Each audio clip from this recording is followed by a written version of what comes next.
Don't know where's.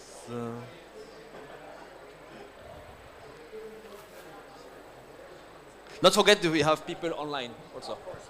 We have also people following online.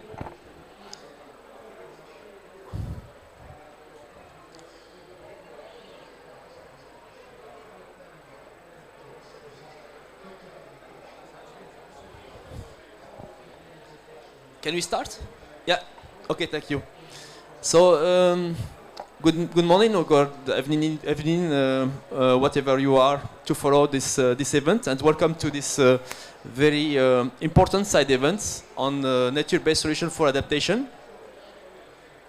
This event is promoted by the Climate Facility in close cooperation with BNDES, with the GEF, with IUCN, with the French GEF, and also AFD who's there, and the Landscape Fund. As follow-up to the workshop we had last June in Manaus, co-organized by BNDES. The objective of today workshop side event is to deepen the conversation we started there in Manaus further to see how we can mainstream the nature-based solution in our strategies. But before to start the event, I would like maybe to say a few words about the Climate Facility of IDFC for those who are not familiar with this facility. So the facility was created by the club to enhance the capacity of members to engage more in the climate finance. We have done many activities like producing some tools for members to help them to have concrete tools to mainstream on how they can build their strategy and operation. We also try to increase the visibility of the club by participating to this kind of COPs, for example. I have in the pavilion, which is a very important asset for our discussion, as we can see today, but also to finance research studies, to support these studies and research on different topics of common interest, like adaptation, like Paris Agreement alignment, and other. We also supported the member to mainstream the common principles of mitigation, as we share with our colleagues from MDBs. We also support innovation and cooperation between members in order to create new activities, new business cases through joint opportunities. I will stop here, but if you have questions on the Climate Facility, please come to see me. But before now, I give the floor to Julio from BNDES, who is going to deliver the key speech. And after that, we will have Stephanie from the French GEF, head of the French GEF. We thank her to having accepted this very exigent role of moderator. Thank you. Thank you, Mustafa. Thank you, IDFC, for the invitation of BNDES to talk about this panel about the NBS, which is very important for us, and is in the center of the debate inside the bank, of course, inside the BNDES, and probably inside a lot of IDFC members.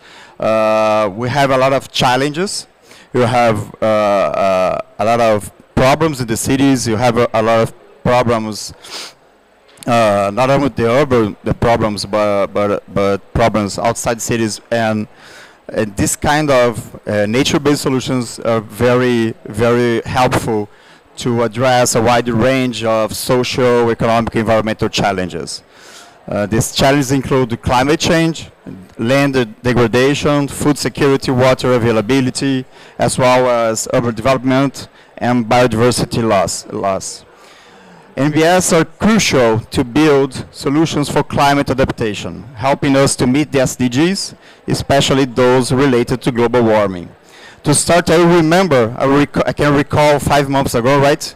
We were, some of us in person in Manaus, some were virtually in Manaus, in the heart of the Amazon tropical forest, to discuss on a panel sponsored by BNDES and the IDFC Climate Facility about how NBS could address some of the problems that you have. Now I understand that's a great opportunity to put in place to debate how to implement, how to put in place natural-based solutions in project support by IDFC members, prioritizing the main sectors and understanding the bottlenecks we need to work on. I'll pick the example of the relationship between urban adaptation and forest restoration. This activity is crucial in Brazil, since we have a major issues related to urban adaptation and the climate resilience in cities. NBS are probably one of the most cost-effective techniques to this kind of problems. The main goal of Brazil is, which is a continental country, is to restore more than 12 million hectares of degraded land until 2030. Some of these lands are inside or in the surroundings of urban territories. And the forest restoration is key to provide environmental services for the urban population, regulating the microclimate, securing water supply, and preventing landslides and floods. To understand the challenges of forest restoration in big scale, BNDES has provided $50 million in grants and is coordinating together with the private sector more $150 million in grants for an action we call Floresta Viva, which is Living Forest Project. Living Forest Project is the biggest BNDES program so far, which addresses reforestation linked to carbon credit generation in degraded lands of all biomes of Brazil. Amazon biome, Cerrado, rainforest, Caatinga. But even before we start, you understand there is a bottleneck for the restoration large scale in Brazil. And this will require a coordinated effort to tackle some of these bottlenecks. We have bottlenecks such as human resources, technical capacity, seed supply, forest nursery, funding. So finding solutions for all these bottlenecks are crucial to reduce costs and increase productivity. Beyond that, grants and blended finance are necessary to put in place some of the projects because conventional market-based cost funding may not reach the minimal net present value to fund this kind of projects. Concluding, there is opportunity for scaling up strongly the use of NBS, but this will require integrated approaches that will link together public policies, financial instruments, and technical enhancement. I'll stop here, looking forward to hear from our colleagues and experts the challenges and opportunities related to the NBS, and I pass the floor to Stephanie, our moderator for this panel. Thank you. Thank you very much. Do you hear me? Yeah. So good afternoon, everybody. I am very pleased to moderate this side event today, as NBS is really crucial for climate and biodiversity. I'm the head of the French Facility for Global Environment, and that means a lot to us also to finance and scaling up NBS. So this side event gathers together great panelists, some virtually, they are online, 3 of them, and some here in this room. So please, Chris, Jason, and Moussa, you can join me for your intervention. And on the screen, Aurélien, Sean, and Stephanie. So first, let me introduce to Sean Martin, who is connected online. Sean is the Vice President for Adaptation and Resilience at WWF US, and I give you the floor with no more suspense. Okay, thank you everybody, and hello. I have a presentation to give. So as soon as that comes up, I'll begin. There we go. So it's great to be here, and sorry I can't be there in Egypt with you. Today I want to talk about opportunities and challenges for national development banks to participate and contribute to country NDCs and to the Convention on Biological Diversity for the CBD. Next slide. So before I dive in, I just want to acknowledge that we're talking about nature-based solutions for adaptation here today, but there are many names for this term. And I just want to, ecosystem-based adaptation is one that's often most used, but there are many others. And no matter what language you're using to describe nature-based solutions for adaptation, everything that I'm going to discuss today will be relevant. So next slide. Everything that I like to start off with by making sure that we're all on the same page for what a nature-based solution actually is. And I like to think of it very simply. Next. Nature-based solutions try to do two things at the same time. One, solve a persistent problem facing society. Next. And improve biodiversity conservation outcomes. And because of the dual nature of nature-based solutions, they are really good at achieving multiple objectives. So if you want to contribute to an NDC and the CBT with a single investment, you can do that through a nature-based solution. Next slide. So just a quick example, what a nature-based solution might look like. Here we have a rainforest, I think it's in Borneo. Next. So the action, next. The action you would take is to protect, restore, or manage that rainforest. Next. And the societal challenge you're addressing perhaps is protecting home from landslides, and you also get increasing number of orangutans. That's a great example of a nature-based solution. So there are three building blocks for nature-based solutions for adaptation. Next. First, you need a target population that's exposed to a climate hazard. Next, you have to have a conservation intervention that uses nature to reduce risk to that climate hazard. And next, you have to show measurable gains for biodiversity. If you don't have all three, you don't have a good nature-based solution for adaptation. I'll come back to that example. But first, I want to look at opportunities for nature-based solutions in NDCs. Next. University of Oxford, the Nature-Based Solutions Initiative, looked at the recently revised NDCs and found that 87 countries are referring to nature-based solutions for adaptation or something like it in their revised NDCs. But there are plenty of opportunities for this outside of official NDCs. Many countries have national adaptation plans. There's also local level adaptation plans. So even if your country isn't talking about nature-based solutions for adaptation in their NDC, you can still contribute. Next. So when you look at how those 87 countries are thinking about nature-based solutions, most of them, or a good many of them, are talking about using terrestrial forests and woodlands, but also coastal and marine habitats, river catchments, agroforestry grasslands, and montane habitats. So investments in any of those, if you have the target population exposed to a hazard and you're getting biodiversity outcomes, would be an investment in nature-based solutions for adaptation. Next. So back in 2020, I co-authored a report for the NDC partnership where we provided simple recommendations for governments to incorporate nature-based solutions in their revised NDCs. Next. And I want to focus on number 6, where we talk about integrating NDCs with other conventions, like the Convention on Biological Diversity, to get synergy so that you are achieving multiple objectives with a single investment. Next. So I'm going to turn to opportunities for nature-based solutions for adaptation in the CBD.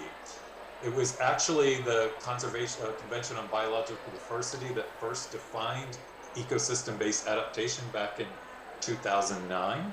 And they call it the use of biodiversity and ecosystem services as part of an overall adaptation strategy to help people adapt to the adverse effects of climate change. In 2018, the CBD urged parties to integrate ecosystem-based approaches when updating their nationally determined contributions, and you saw from that map that many of them did do so. Just be aware that the CBD does not use the term nature-based solutions. You will find ecosystem-based approaches, but for whatever reason, they're not using that terminology, which is important to recognize that there's many ways to talk about this, and you need to be familiar with all of them. Next. So the CBD COP, the other COP, COP15, is happening in Montreal next month, and they are trying to formalize text for managing nature through 2030, and there's a number of targets and two I want to highlight here that's relevant to our discussion. The first is, again, they are asking that parties use ecosystem-based approaches to contribute to adaptation for climate change. But the second one, where I think the opportunity for NDBs are this second one, and that's ensuring that at least 30% of land and sea is conserved for biodiversity through protected areas and other effective area-based conservation measures, which they call OECMs. And this is where I think the opportunity lies. Next. So a protected area, like a national park, is defined as it's a geographically defined area, usually mandated and managed by a government with the primary objective of saving biodiversity. If the CBD and parties want to hit their 30% target, they realize that if we only have protected areas as our only means to hit that target, we could have a lot of negative social impacts by restricting use of natural resources to local populations. So there's this alternative to formal protected areas called other effective conservation measures, or OECMs. And what an OECM is, it is also a geographically defined area, and it also conserves biodiversity, but it has other primary objectives, things like local economic development or water provision or adaptation. That's the big surprise, right? So if an OECM is recognized, it can contribute to a country's contribution to the CBD's 30 by 30 target. So next. So if we go back to this example that I showed earlier, next, you can envision an investment in a single solution to create an OECM that is designed to protect a coastal community from storm hazards by restoring and stabilizing the coastline through by restoring mangroves and protecting them. And you also would get increased fish populations in this example, which provides local economic benefits to the community. So by supporting this OECM kind of approach, national development banks can achieve their mission of economic development while also contributing to the national development contribution of the country and their commitments to the CBD. Next. So before I leave you, I want to talk about some things to consider. It all sounds so easy in a 10-minute presentation, but there are lots of challenges, and I want to discuss a few of those. So first of all, ecosystems take time to yield benefits, especially if you're restoring them. It could take 10, 20, 30 years to realize the full benefits of those ecosystems. And so when you're planning nature-based solutions for adaptation, or EBA, ecosystem-based adaptation, you need to consider that in your planning. Next. Most of the cost-benefit analyses I've seen for ecosystem-based adaptation have not been very robust. And most of that is around the uncertainty around the value of ecosystem services and how difficult that is to quantify, particularly if they will be continued in a changing climate. The third one is that EBA, or adaptation in general, is not designed to yield an economic return, an economic benefit on your investment. It is there to reduce risk on another investment. And so it has been very difficult to source private sector investment because there isn't a return on investment. But there's ways of doing this. Adaptation should not be a standalone project. It should be embedded with other economic development projects and not funded as a standalone effort. So projects that include a nature-based solutions for adaptation component, if they're bundled with a project that receives an economic return, you might incentivize using nature-based solutions by providing a favorable interest rate, for example. And finally, we don't want to wait around until we have the perfect information to make decisions. I've been doing this for over 10 years, and that perfect information does not exist. We don't have a lot of time left for us to successfully manage the unavoidable impacts of climate change. So acting now is what we need to do, and that will prove far less costly than taking no action at all. So let's just get started. Thank you.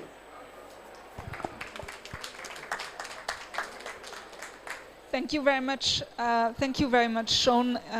It is very important to start this way and show the NBS can address the twin crisis of climate and biodiversity and provide adaptation while helping the governments meet targets from the Paris Agreement. So thank you very much, and it's really inspiring also for the French facility for global environment, because we are financing several projects on mangroves in Western Africa and in Latin America, with this idea of learning lessons from these projects and sharing the lessons learned. So it's also sharing your conclusion.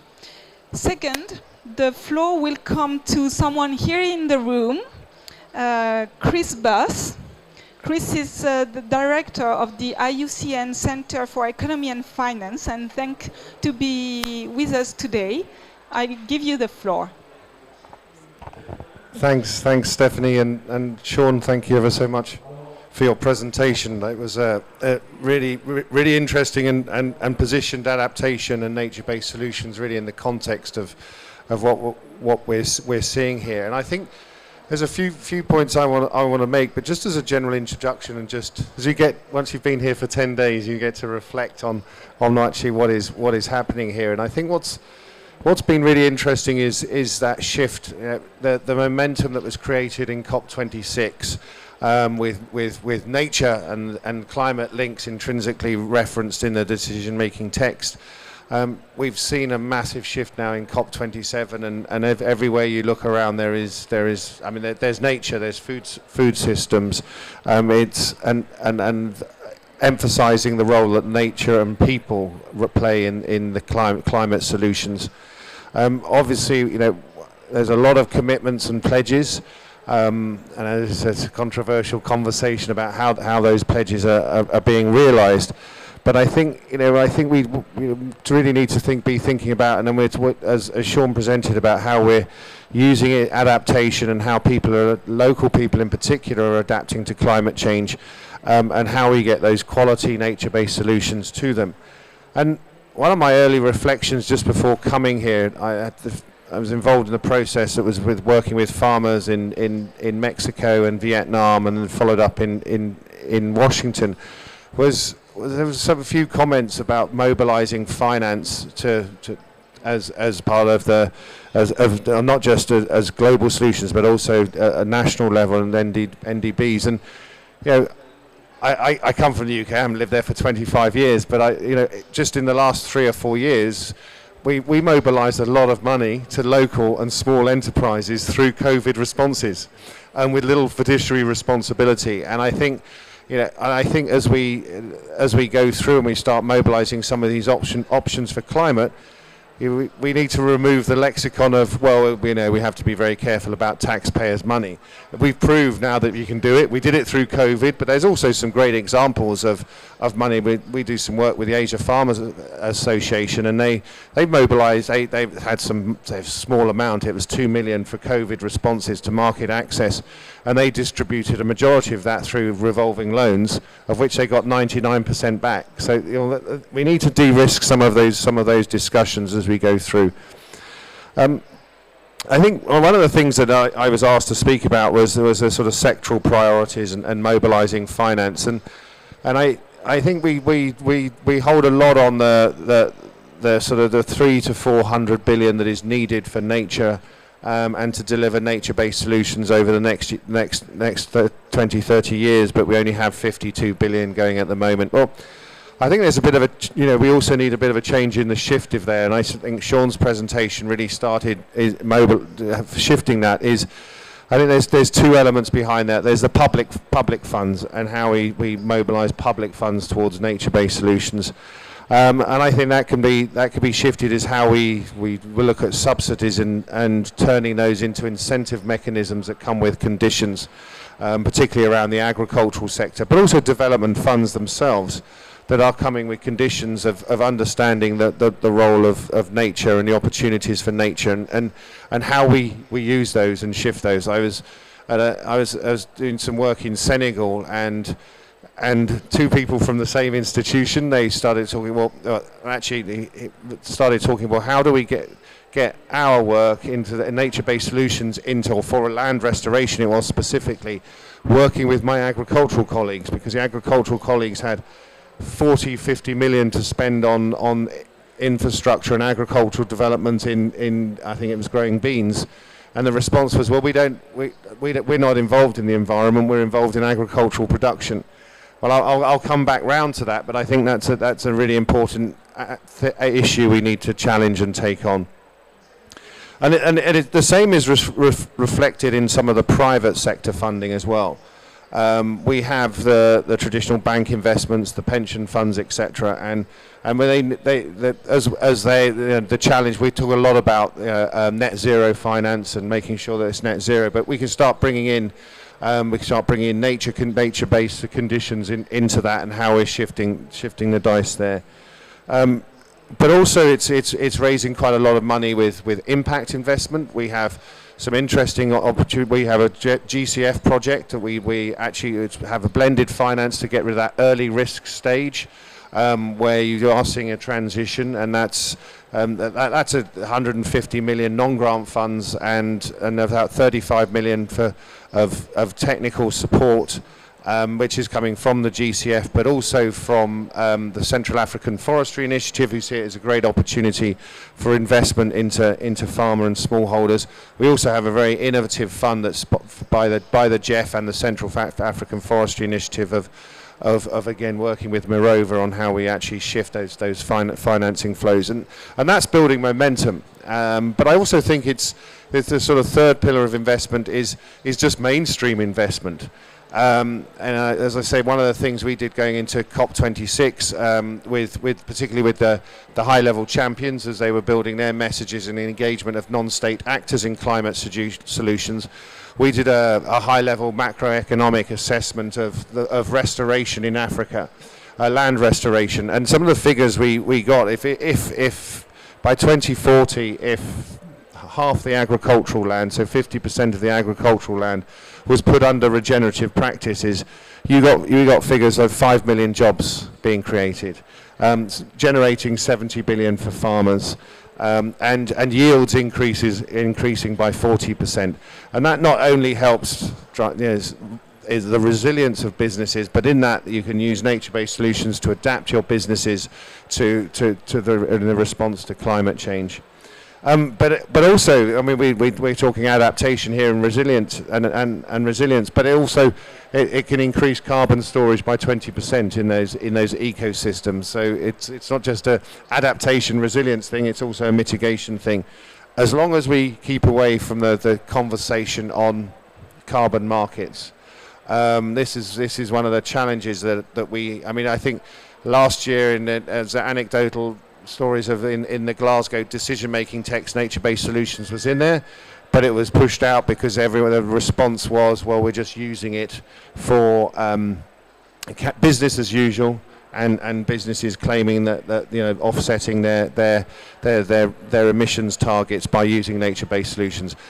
That's a small part of the conversation, and I think as we started seeing from Sean, and we're here today, there's many different ways of, I've just mentioned the regenerative agriculture, but there's the water security, poverty reduction, there's a suite of things that we can do for national development and adapting to climate change that can have nature and nature-based solutions at the centre. But I think my last point is well, what is a nature-based solution? And perhaps I should have started that at the beginning, but I won't go into what is a nature-based solution, because I think that Sean's presentation did it perfectly, with great justice, and how it works in adaptation.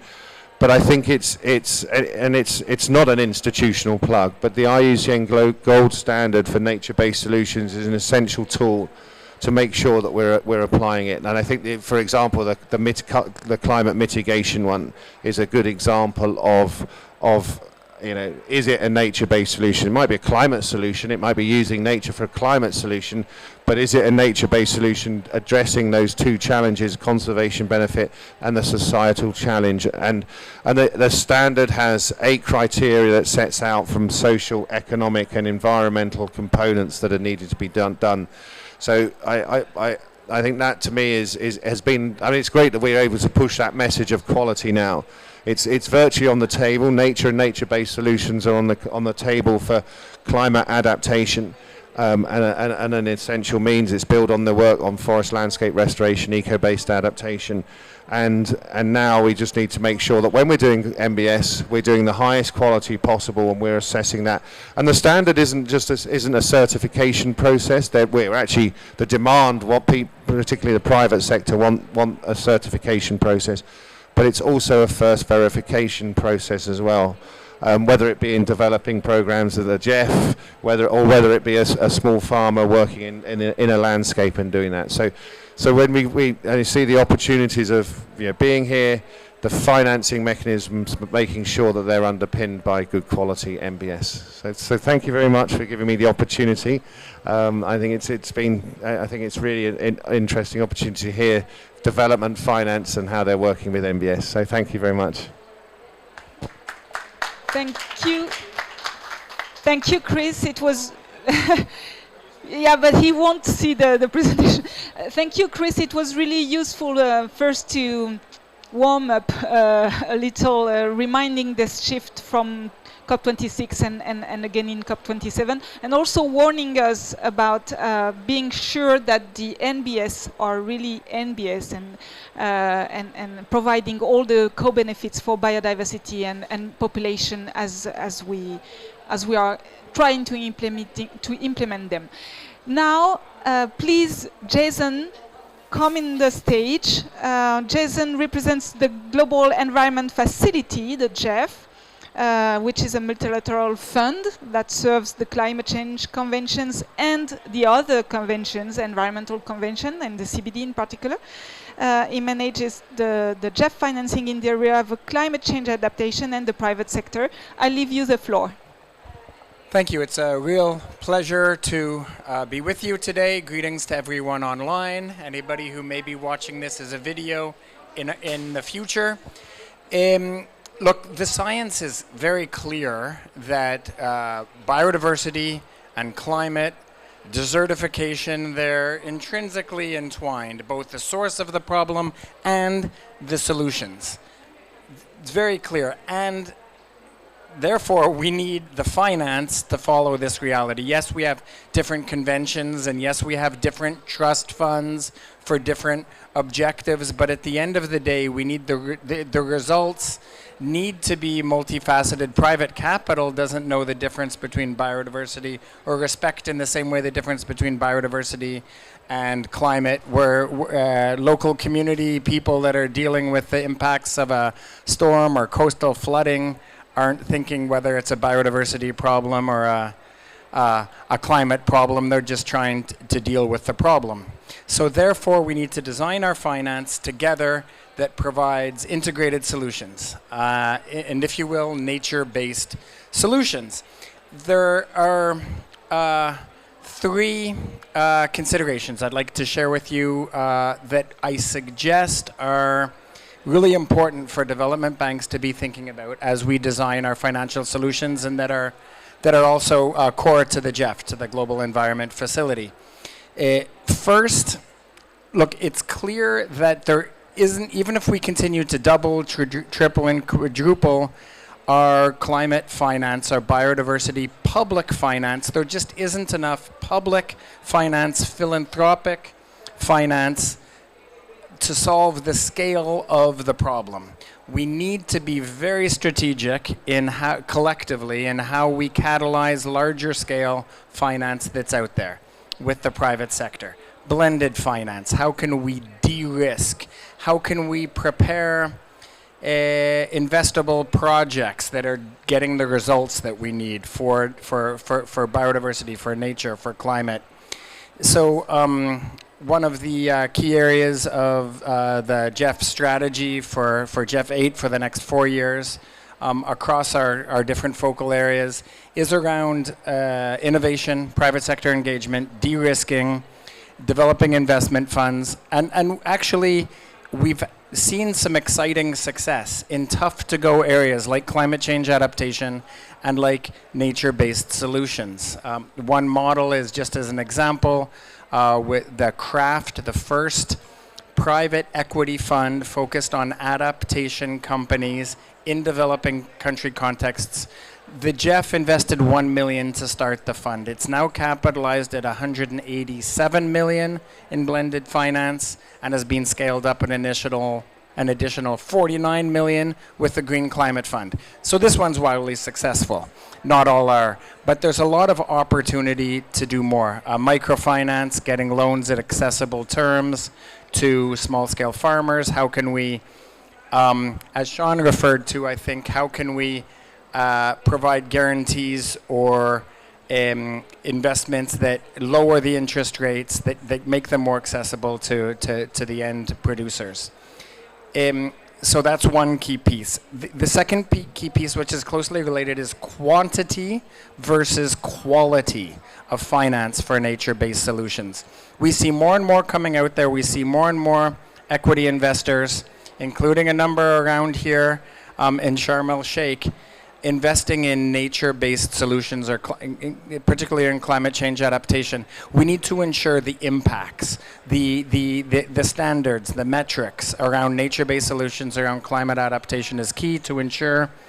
So it's the rigor, it's the technical rigor to ensure that we're really achieving the end impacts that we're after. We can monitor them clearly. That's second. And third, I'd like to mention perverse incentives very briefly. If we look at the opportunity, the ways that we can achieve our biodiversity finance goal, our nature finance gap, our adaptation finance gap, perverse incentives are a key, wiping them out are a key opportunity. Some studies show that approximately half of the solutions or half of the ability, the way we can address the biodiversity finance gap, COP15 is around the corner in 3 weeks, half of the solutions can be through removing perverse incentives. My CEO, Carlos Manuel Rodriguez of the Jeff, calls this policy alignment. How can we ensure collectively that our finance also ensures that we remove perverse incentives to destroying nature? Perverse incentives that subsidize unsustainable agriculture, forest destruction. It's akin to, in the middle of running a marathon, shooting ourselves in the foot. We need to wipe out perverse incentives, and we get half of the way to our goals, approximately, according to some studies. Thank you. Thank you very much, Jason. Thank you for these motivating words on the potential we can achieve together through the blending of various resources, financial resources from private, public sector, microfinance, investors, and so on. So thank you very much. So now, online, Stephanie Leung, I turn to you. You are the Executive Director of the Legacy Landscapes Fund, and the floor is yours for 5 minutes, if possible. Thank you. I will try to be quick. Yes, thank you for putting up the presentation. So very happy to be with you, even only via Zoom. So thanks a lot for the invitation. And I mean, I was nodding a lot. You could see that, but also internally when we heard the three previous speakers, because next slide, please. Because what we really face is a multiple crisis. Some say a triple crisis, a quadruple crisis. Biodiversity and climate change are intrinsically linked, but it's also linked to zoonotic diseases, it's linked to poverty, it's linked to legal issues, it's also linked to desertification and all of that. So I really appreciate that we are now not separating those two issues anymore.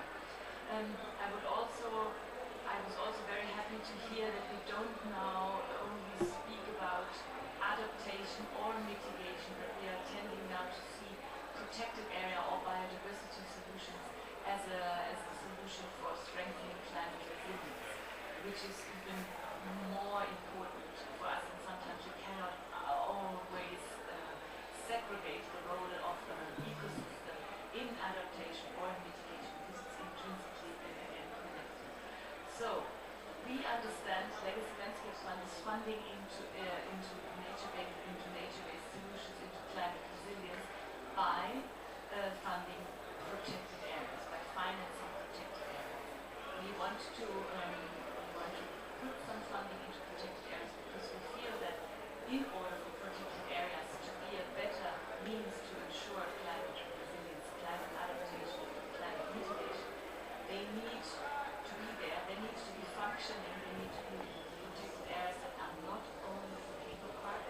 We also heard about the buffer zones, the OECMs, so we need more space, we need more terrestrial space that is put under some form of protection and use, sustainable use, to be able to buffer climate change even further. We also need to shift funding around from lots of biodiversity funding is still remaining in the global north where the money comes from, and it's not going there where most of the precious biodiversity is, in the global south. And we need to stop this approach that protected area support is a stop and go and look at this as a project, a 3 to 5 year project. This is not working anymore, and as we have heard before, the benefits of protected areas and even of nature restoration, the yields take a little bit longer. And we also, what we heard also is that the interrelation between climate change and biodiversity on site is not always understood well enough. So we also need to understand how do we measure the yields in biodiversity and in climate in one site. The next slide here. The Legacy Landscape Fund was a German initiative, came from the German Ministry of Development, has now already gained the support of AFD, of Agence France Development. We are negotiating currently with Norway to also contribute. And again, what has been said before, it's combining private and public funding sources to be able to channel those sources in one kind of funding model on the ground. So we give $1 million per site per year for 15 years, but also for perpetuity, which is actually the time span that you need to manage sites better and to also show impacts and to also secure those sites. And the money is given as a flexible program approach. That means it can be used there where it's necessary and not where some donor or where some political agenda is just right now focusing on for a certain point in time. Next slide. So when I overlay, I hope you can see it, it's very small on my screen, but probably in the room you can see it. When I overlay the Legacy Landscape Fund map, and here you can see little green dots, and those dots are the pilot sites that we have right now, and the upcoming sites that are in the pipeline with the incoming funding. So we expect to have about 20 sites funded by the end of 2023 or 2024, depending on how much money we can get into the fund. We can overlay this with a map of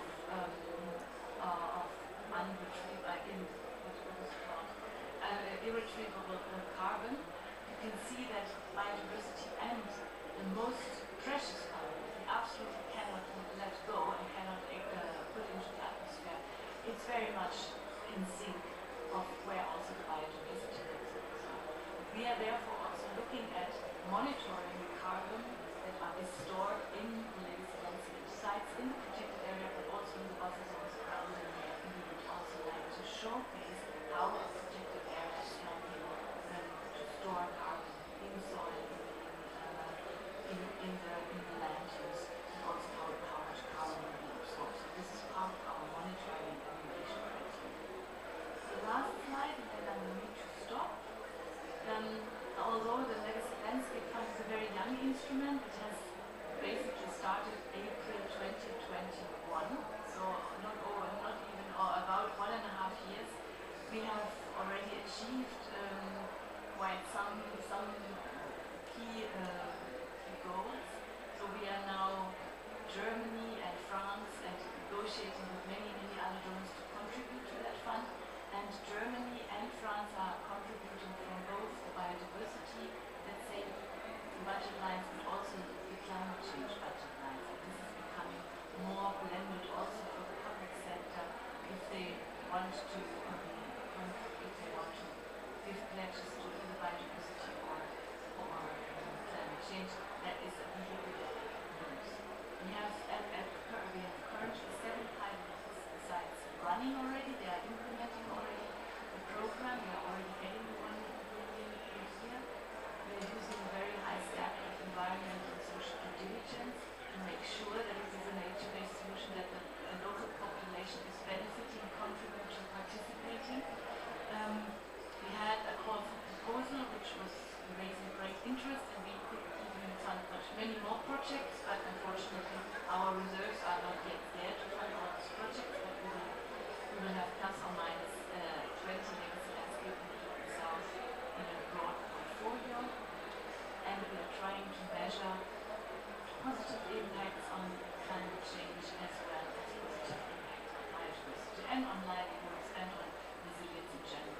in our comprehensive KPI system for these landscapes.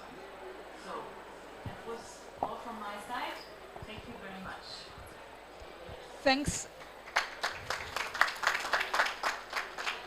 Thanks, Stephanie, for showing us how investments into these legacy landscapes and protected areas can benefit the fight against climate change and biodiversity at the same time. So thank you very much. We will finish with two interventions from IDFC's members about their concrete examples and perspectives about the financing of NBS. So first, Aurélien, you're online. I'm sure you will talk about a project I also know. Aurélien Guingamp is currently project manager at the French Agency for Development, in charge of several projects on biodiversity and NBS around the world. So thank you, Aurélien. The floor is yours, possibly for 5 minutes. Thank you, Stephanie. Can you hear me? Very well. Okay, perfect. Thank you for this inspiring presentation so far and the lesson. So, plastic leaders recently declared that the plastic is facing an emergency that threatens the livelihood, security, and well-being of its people and ecosystems. Indeed, populations in the Pacific have scattered across 30,000 islands over an ocean covering less than a third of the globe, after among the most vulnerable climate change effects. They have to cope with an increase in the number and intensity of extreme climate events, a rising sea level and coastal erosion, acidification of the ocean, among many other challenges. In Pacific countries and territories, nature and culture cannot be separated, and populations are highly dependent on existing services, thus providing significant opportunities for the development of nature-based solutions. So during the first One Planet Summit, French President Emmanuel Macron committed to launching an international multi-stakeholder initiative for building climate change adaptation capacity of the Pacific Island countries and territories by protecting and restoring biodiversity. Next slide, please. So officially launched in 2020, the Kiwa initiative has been set up to respond to this specific commitment. It is a 57 million euro multi-donor program, gathering for the first time key donors and partners in the region around a single objective: to enhance access to funding for rights-based, gender-sensitive and socially inclusive climate change adaptation through nature-based solutions in 19 Pacific countries and territories. Financed by France through the French Development Agency, the EU, Canada, New Zealand and Australia. It is a unique partnership that pulls financial resources together, fosters inclusive cooperation, and supports underground NGS projects at all levels. Next slide, please. So the Kiwa local project component is managed by IUCN Oceania and supports local NGOs and national authorities through very small and medium grants, and provide capacity building activities for NGOs design and implementation. For the Kira regional project component, key regional scientific and technical organizations such as the Pacific Community and the Secretariat of the Pacific Regional Environment Program provide capacity building and technical assistance for regional project design and implementation, and then Kiwa supports regional projects for budgets up to 5 million euros. So today we currently have 6 ongoing regional projects and 6 more are under AFD appraisal, all focusing on implementation in various objectives in different Pacific countries and territories. So let me give you quickly some examples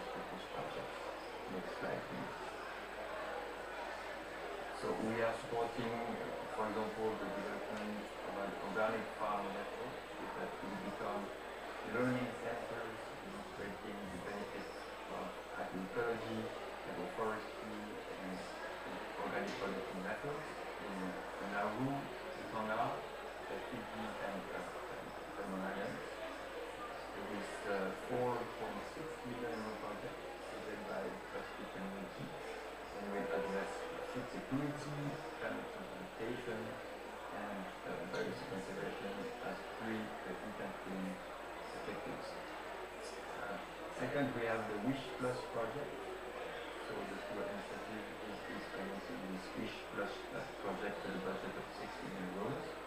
So it is led by the Wildlife Conservation Society, and it aims at implementing integrated watershed management approaches for both public health and downstream ecosystem health through targeted NDS and improvement of water and sanitation infrastructures in Papua New Guinea, in Fiji, and the Solomon Islands. And last but not least, we have the PIVAC Plus project led by the Secretariat of the Pacific Environment Program, and is supported both the Cuba and the French DEF for a budget of 5.8 million euros, and it aims at scaling up the ecosystem-based adaptation, or NDS, to a bottom-up planning and implementation of NDS in urban and coastal environments in Vanuatu, in New Caledonia, Fiji, and the Solomon Islands. So those are three examples of projects which we have many more on the next slide, please.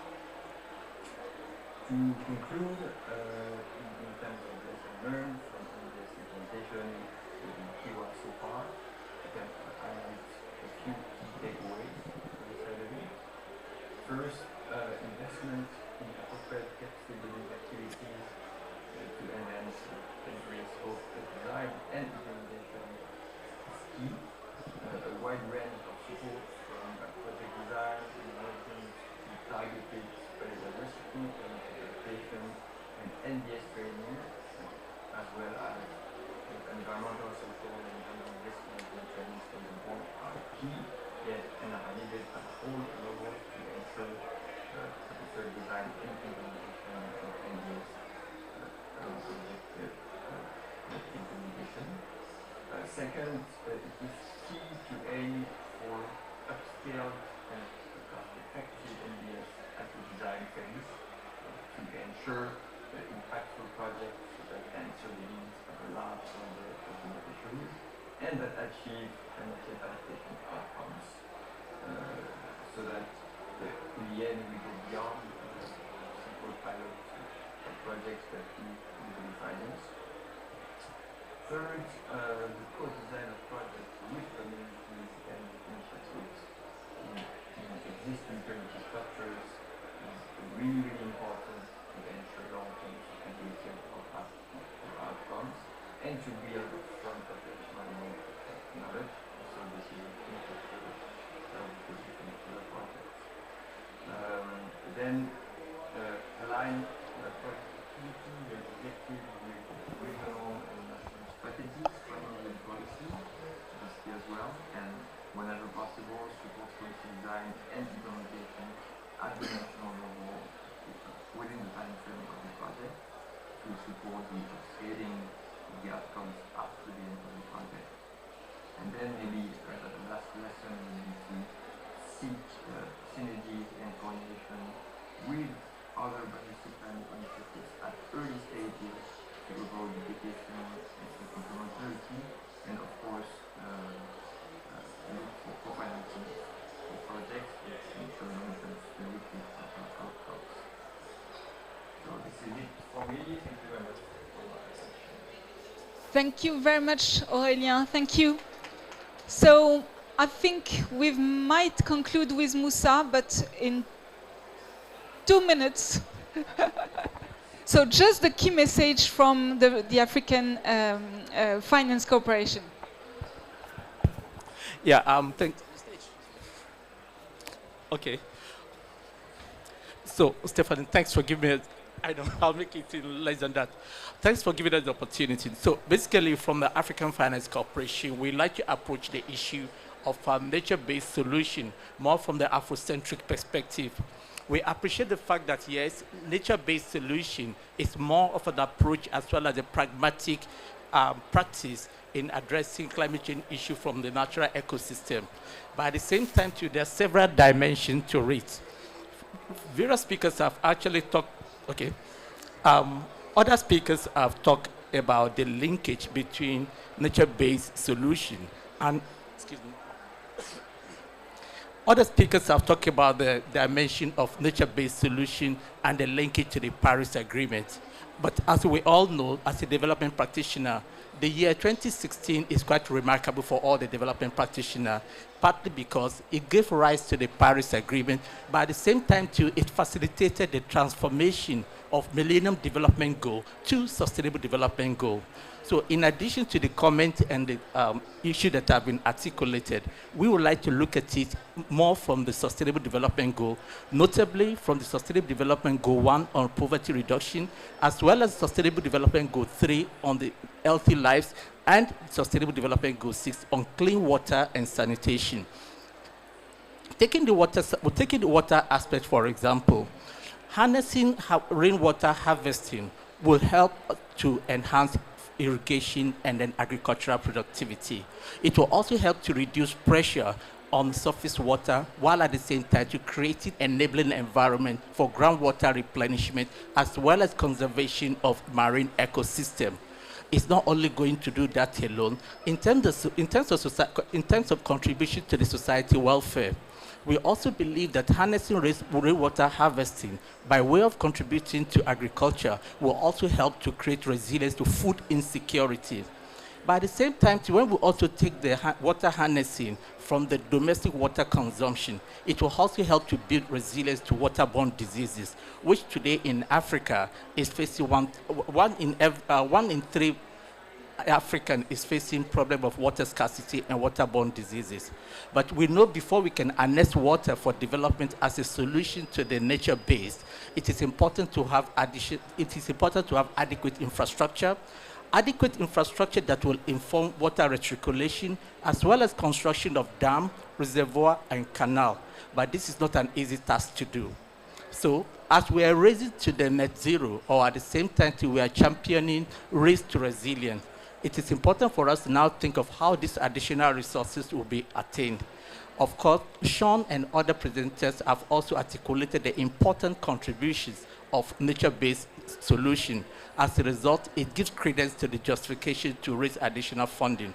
So the question now is, if we are going to be raising funding, how can a better coordination of best practices be established in a way that also creates opportunity to understand adaptation priorities of the stakeholders, especially in Africa? The second question that we also have is that how can a knowledge exchange as well as information sharing be facilitated in a way that will address the need of the base of the pyramid, the poor of the poor? And lastly, if there is a need to establish additional funding, either by alignment and the repossessing fiscal policies by the public sector, or establishment of an innovative investment scheme by the private sector, how could this be facilitated? So these are some of the questions that we are battling with. So if we can get some responses to these three, it will help us as we chart forward our approach to nature-based solution in adaptation strategy and operations. Thank you, ladies and gentlemen. Thank you. I think it was the word for the conclusion, and bringing not only NBS on the stage but also the SDGs. And indeed, we always thought about that, but we never pronounced the word, I think, before you in this side event. So it's quite important to mention that in the end, and that can be a real driver for the IDFC member to finance NBS. I think it's the end, but Mustafa, do you want to close? Thank you, Stephanie. Thank you all. We wanted to have some time for the question, but I think that we we haven't that audience maybe for the question, but we are here. So for those who are interested, they can reach us, and we can reply their question if they have. I would like just to say that what is next. We made a very cyanide event in Manaus, hosted by BNDES. Now we are here. What is the next for us? Another conference? I say no. We have to act. In fact, we have to do something, and we were requested as Climate Facility to take the initiative to launch something around that. How we can help our NDBs to be at the forefront of this this objective of mainstreaming NBS in the business. NBS is just to record it is 5 trillion euro of assets. So we have some resources to be used utilely for that. But we need to have operators to work with. So we need to help them to ensure that we can help them. We need also to help NDBs. Not all are advanced, like let's say for example KfW, and we need to help our members to mainstream. So we need to help to give them the resources to help them to integrate that, to be more engaging on that. So we would like to work with you all here around, and also of course we need to partner with you, with AUCN, with WWF, with the JEF, with all the community, to work together to come with something that could make a sense, can make a difference, and mobilize all the NDBs on the top. And through the NDBs, we need to mobilize the private sector, because what is important is to see the NDBs as also a bridge between the climate finance, the markets, the private sector, and the needs and the projects. And we need to use that bridge, that capacity to talk to every kind of stakeholders to ensure an implementation of this NBS. Thank you very much. I would like, just before we close, to leave, we would like to come all of you here on the stage for a nice photo, also with the colleagues which are online. We will not forget their inputs. Thank you very much for you to be here, and thank you all.